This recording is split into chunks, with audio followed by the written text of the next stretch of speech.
বাংলাদেশের রাজনৈতিক ইতিহাস বলে প্রতিপক্ষের দুর্বলতা খুঁজে বের করা কিংবা প্রতিপক্ষের বিভিন্ন ইস্যু নিয়ে খুনসুটি করা বেশ পুরনো, আর এটি হওয়া উচিত। তবে এটি যেন প্রতিহিংসায় রূপ না নেয়। পূর্বের ন্যায় বলতে আমি আওয়ামী শাসন আমলের কথা বলছি। তা আমরা দেখেছি যে আওয়ামী লীগ প্রতিপক্ষকে ঘায়েল করার জন্য কিংবা তাদেরকে পরাজিত করার জন্য হেন কোনো কর্মকাণ্ড নেই যা তারা করেনি।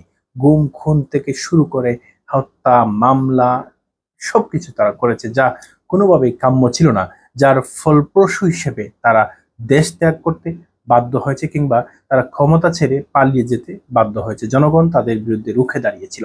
তাদেরকে পতনের জন্য গণ অভ্যুত্থান কিংবা বিপ্লব যেটাই বলেন না কেন সেটা তৈরি হয়েছে, আর সেটা নেতৃত্ব দিয়েছিল ছাত্র জনতা পামর সকল শ্রেণীর মানুষ। এখন যেটা বলছিলাম, আজকে বিএনপির মহাসচিব মির্জা ফখরুল ইসলাম আলমগীর একটি অনুষ্ঠানে বলেছেন যে লন্ডনের বৈঠক নিয়ে জামায়াত এবং এনসিপি খুশ নয়, তারা নারাজ। আবার বিএনপির যুগ্ম মহাসচিব ইমরান হোসেন প্রিন্স তিনি বলেছেন যে জামায়াত এবং এনসিপি তারা বেশ নারাজ এবং তারা কষ্টের মধ্যে আছে। বিএনপির মহাসচিব ভারপ্রাপ্ত চেয়ারপারসন তারেক রহমান এবং প্রধান উপদেষ্টা ডক্টর মোহাম্মদ ইউনূসের বৈঠকের পরে। কারণ তিনি বলছেন, কারণ হচ্ছে এনসিপি এবং জামায়াত তারা ক্ষমতা ইতোমধ্যে অনির্বাচিত হওয়া সত্ত্বেও গ্রহণ করা শুরু করেছে। নির্বাচন হলে পরে তাদের যে ক্ষমতার স্বাদ গ্রহণ করা সেটি কমে যাবে কিংবা সেটি তারা হারাবে। তিনি বলতে চাচ্ছেন বর্তমানে এনসিপি এবং জামায়াত সরকারের সকল প্রকার সুযোগ সুবিধা পাচ্ছে, যার ফলে তারা চাচ্ছে না বাংলাদেশে দ্রুত নির্বাচন হোক। দ্রুত নির্বাচন হলে সেটি কমে আসবে। অর্থাৎ তিনি বলতে চাচ্ছেন যে জামায়াত এবং এনসিপি মূলত তারা খুশি নয় বর্তমান সময়ে। কারণ হিসেবে তো বললামই।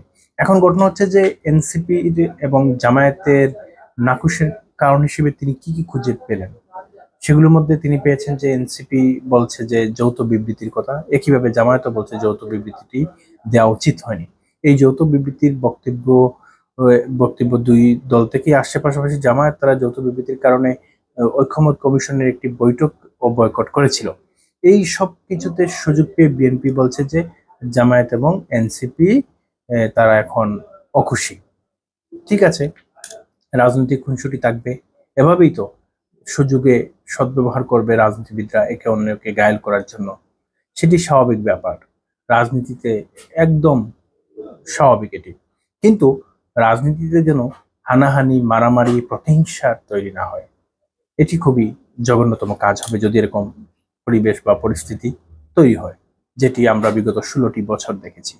আমরা প্রত্যাশা করব এভাবে পক্ষ বিপক্ষের আলোচনা চলবে, প্রতিপক্ষকে ঘায়েল করার জন্য খুনসুটি চলবে, বিভিন্ন ইস্যুকে কেন্দ্র করে আলাপ আলোচনা চলবে, মতবিরোধ থাকবে, মত পার্থক্য থাকবে। কারণ মত পার্থক্য না থাকলে গণতন্ত্র সৌন্দর্য প্রকাশ পায় না এবং জনগণের পক্ষে কথা বলা হয় না। জনগণের পক্ষে তখন কথা বলা হয় যখন দুই পক্ষ প্রতিযোগিতা করবে, তখন জনগণের পক্ষে কে বেশি কথা বলবে সেটি নিয়ে প্রতিযোগিতার সৃষ্টি হবে। সুতরাং আবারও বলছি, খুনসুটি এবং প্রতিপক্ষের দুর্বলতাকে আঘাত করে কথা বলা হবে, কিন্তু সেটি প্রতিহিংসা যেন রূপ না নেয়। ধন্যবাদ। আল্লাহ হাফেজ।